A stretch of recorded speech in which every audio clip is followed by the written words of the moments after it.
اعوذ باللہ من الشیطان الرجیم بسم اللہ الرحمن الرحیم وآمنوا بما أنزلت مصدقا لما معكم ولا تكونوا أول كافر به ولا تشتروا بآياتي ثمنا قليلا وإياي فاتقون ولا تلبسوا الحق بالباطل وتكتموا الحق وأنتم تعلمون وآمنوا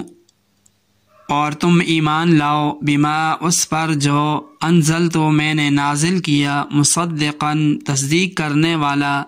لما اس کی جو معکم تمہارے پاس ولا اور نہ تکونو ہو جاؤ اولا پہلے کافر بھی اس کے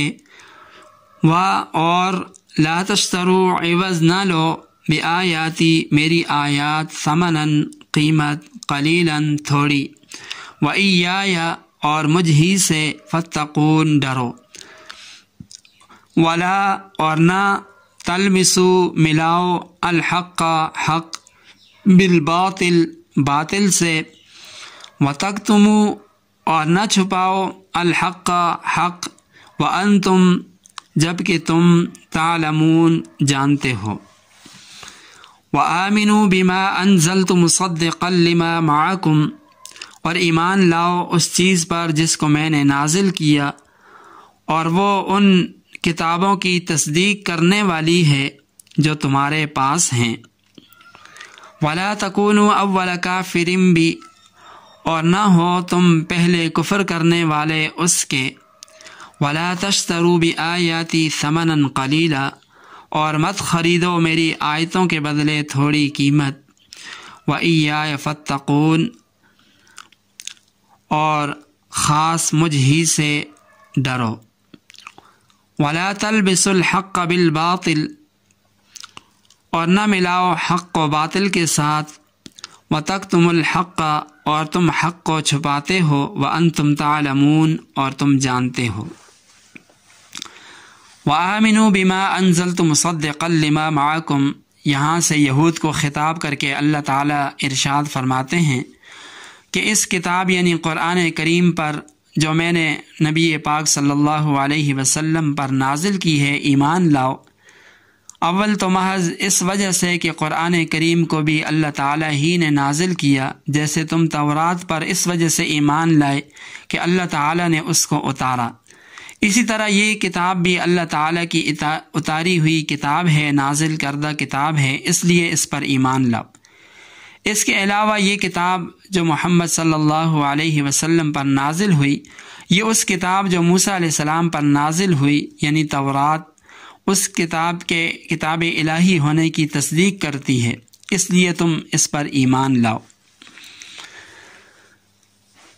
آگے فرمایا وَلَا تَكُونُوا أَوَّلَ كَافِرٍ بِهِ اور مت بنو تم سب سے پہلے انکار کرنے والے تو یہ اس بنا پر کہ پہلا فرقہ اہل کتاب میں یہود کا ہے جو مدینہ طیبہ اور اس کے اطراف خیبر میں آباد تھے اور دوسرا فرقہ نصارہ کا شام یمن وغیرہ میں آباد تھا پس یہود جو اہل علم بھی کہلاتے تھے اور خاندان نبوت سے تھے اگر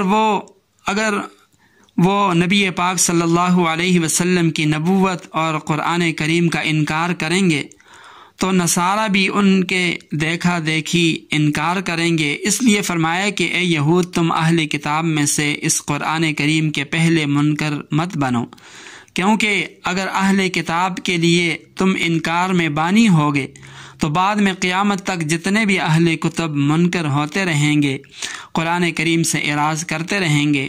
ان کا وبال بھی تمہارے نامہ اعمال میں درج ہوتا رہے گا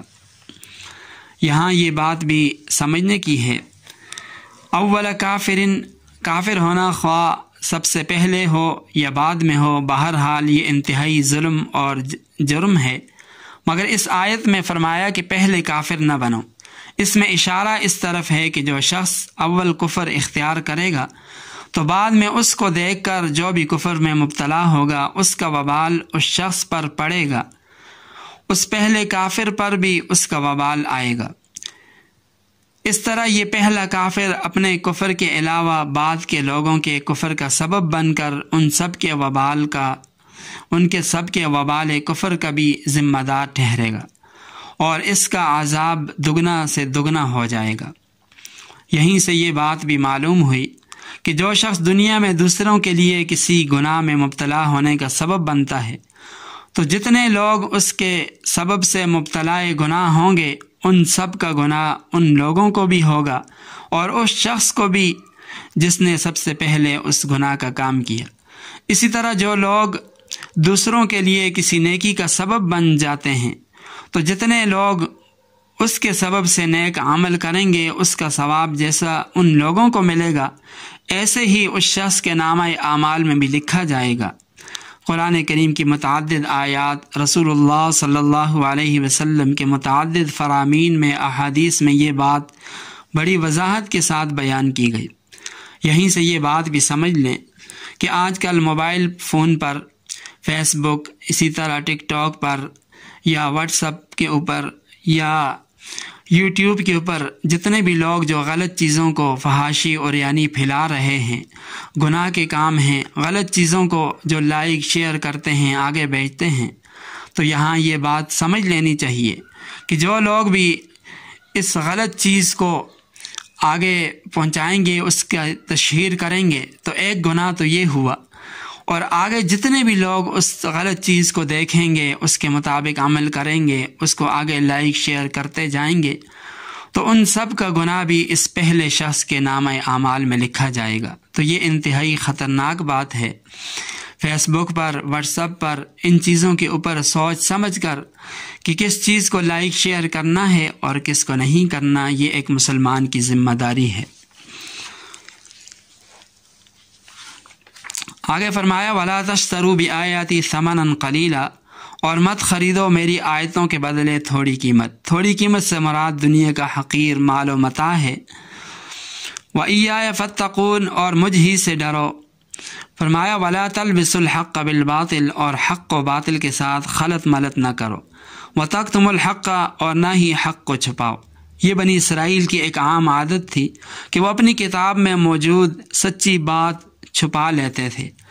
آگے اس کا ذکر بھی آئے گا کہ یہ لوگ قرآن کریم اور نبی آخر الزمان صلی اللہ علیہ وسلم کو اسی طرح پہچانتے تھے جس طرح کہ یہ اپنی اولاد کو پہچانتے تھے، مگر پھر بھی انکار کر دیتے تھے۔ یہ لوگ واضح علامات کو بگاڑ کر پیش کرتے تھے اور ان میں تحریف کے مرتکب ہوتے تھے۔ یہ عیسائی اور یہودی تحریف میں بڑے ماہر ہیں۔ خود عیسائیوں کے بڑے بڑے پادریوں نے تسلیم کیا کہ انجیل میں 3000 تحریفیں ہو چکی۔ ظاہر ہے کہ جہاں اس قدر تحریف کا عمل آزمایا گیا ہو وہاں کس قدر بگاڑ ہوگا، اور جس کتاب کے ساتھ یہ سلوک ہوا ہو اس کا کیا سے کیا بن گیا ہوگا۔ نبی پاک صلی اللہ علیہ وسلم نے فرمایا کہ جس طرح بنی اسرائیل میں بگاڑ پیدا ہوا اسی طرح آپ کی امت میں بھی پیدا ہوگا۔ آج کے دور میں دیکھ لیں کہ کس طرح بدقماش قسم کے علماء محض دنیاوی مفاد کی خاطر کس طرح غلط فتوے جاری کرتے ہیں۔ یہ چیز کتمان حق ہی سے پیدا ہوتی ہے، اور اسی قسم کے لوگ امراء، بادشاہوں وڈیروں کو خوش کرنے کے لیے غلط فتوے دیتے ہیں۔ مقصد یہ ہوتا ہے کہ حاکم وقت وڈیرا راضی ہو جائے تو اپنی عیش و عشرت ہوگی۔ نتیجہ یہ ہوتا ہے کہ ظالم بادشاہ، فاسق امراء اور وڈیرے آخرت سے بے خوف ہو کر کمزور طبقے کے اوپر ظلم و ستم کے پہاڑ توڑ دیتے ہیں۔ یہ لوگ علماء سو کے فتوے کی آڑ لے کر اپنی منمانی خواہشات کی تکمیل کرتے ہیں۔ یہی حال وزیروں اور دیگر دفتری اہلکاروں کا ہے کہ قانون کی آڑ میں عوام کے حق کو غصب کرتے ہیں۔ نبی پاک صلی اللہ علیہ وسلم نے فرمایا جو شخص کسی چیز کو نہیں جانتا اس کے لیے ایک بار ہلاکت ہے،